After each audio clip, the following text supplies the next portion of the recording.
Brett, growing strains can be really tricky. Have you Say been that able, one more time? growing strains can be really tricky. Have you been able to establish kind of what you're going to do with Jimmy moving forward? Will it just be day to day, or you maybe a couple games just to play it safe? He's out today, right? Yeah, he's out tonight. I don't know how soon he's going to play. He's out tonight, but I don't know what that means in relation to longevity of when he's going to return. So you're taking it day by day with him? Yes. Okay. Yes. What happened tonight?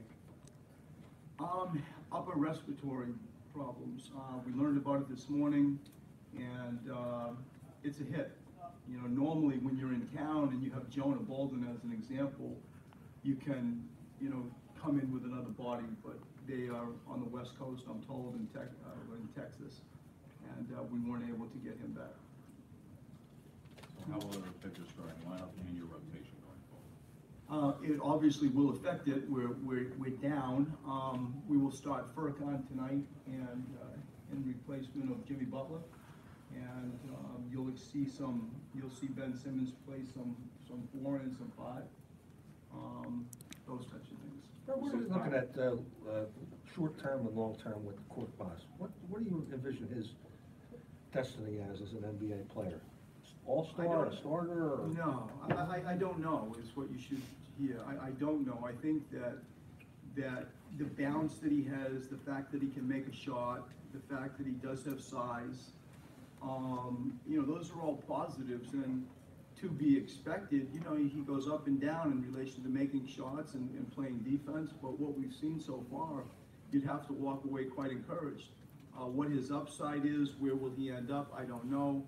I do know that he's a high character person. He has played basketball at a high level for a long time. Where that ends up, I do not know. We feel like his future is going to be directly correlated to his body in getting him stronger and bigger. We feel like his future will be directly correlated to his ability to defend. You know, are you going to be able to keep the game in front of you? Brooklyn will challenge you as much as any team in the NBA doing that tonight. Yeah, I think at age 20 years old or thereabouts, he's a real prospect. Jimmy was obviously did anything about him surprise you though? Like once he got in, I mean, 'cause you knew he could shoot the ball, but once he played, did anything? I think that he's not afraid of the moment. If you were to make me answer that and say what most surprised me about him is the fact that he's got a bounce, he's got a cocky side and a swagger side that I respect. And you know, you're right. We knew he could shoot, but I think his game, where he can, you know, maybe be put in a pick and roll, he can do stuff in early offense, he can come off a down screen and throw a lob or make a floater. I don't see him caught up in the moment. That side of it surprised me. You know, Jimmy was a big part of the last Brooklyn game, but it seemed like you took at least D'Angelo out of the game a bit in the closing minutes of the second game, if I'm remembering right, at Brooklyn. Like, are there certain things, if you guys are prepping for this time around against them, that you look at the end of that last Brooklyn game where you guys are able to lock down a little bit defensively and apply it towards this time around? I mean, if you really sort of study our matchups with Brooklyn, we have a hard time defending them.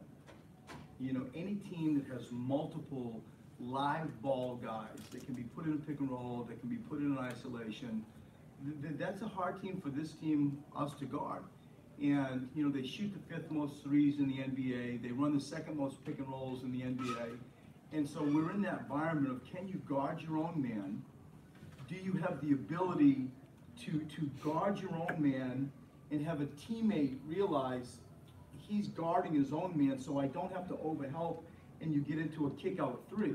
Like, that sounds simplistic, but that is going to be as big a part of this game tonight as there is, the kick-out 3. You know, how do we not overreact? Do we have appropriate or inappropriate help? Can Joel, you know, do what Joel does at the rim and not, you know, get beat or force us to suck in, and it ends up a 3-point barrage? Those things are most on my mind, and it starts with just, can you guard your man?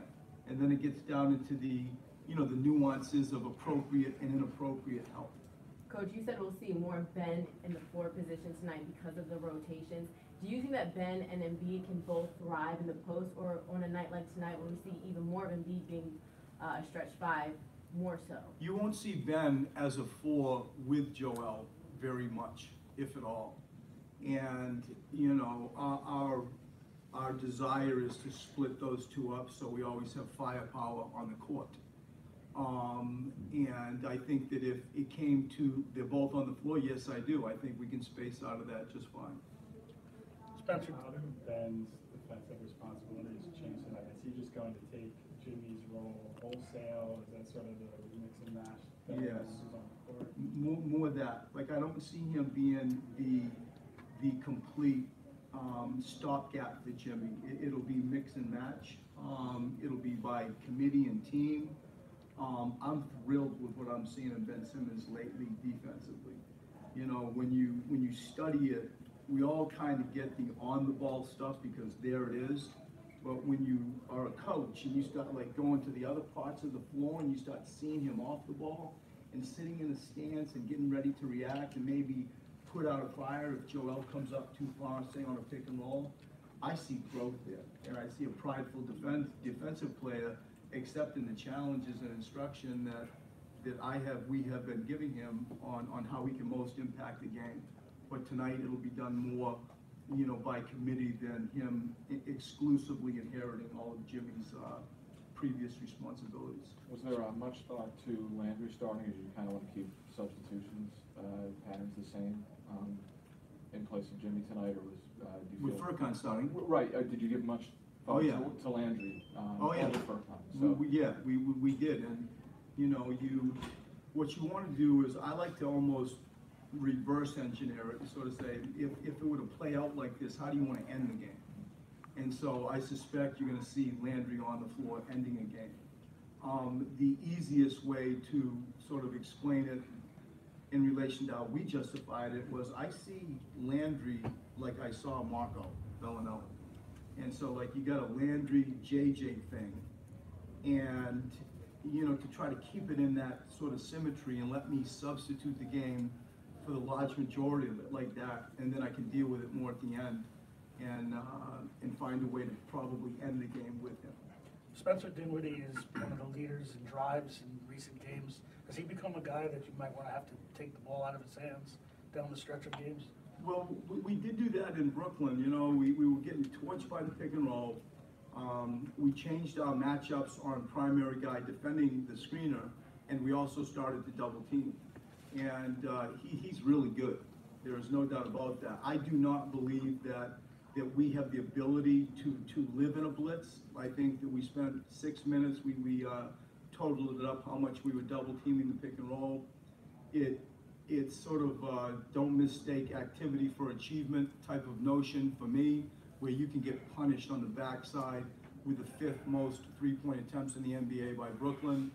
And so for me, it's that discipline where I don't overreact. You know, you are going to give up some long twos, and they made contested long twos at a very, very high percent the last time we played them.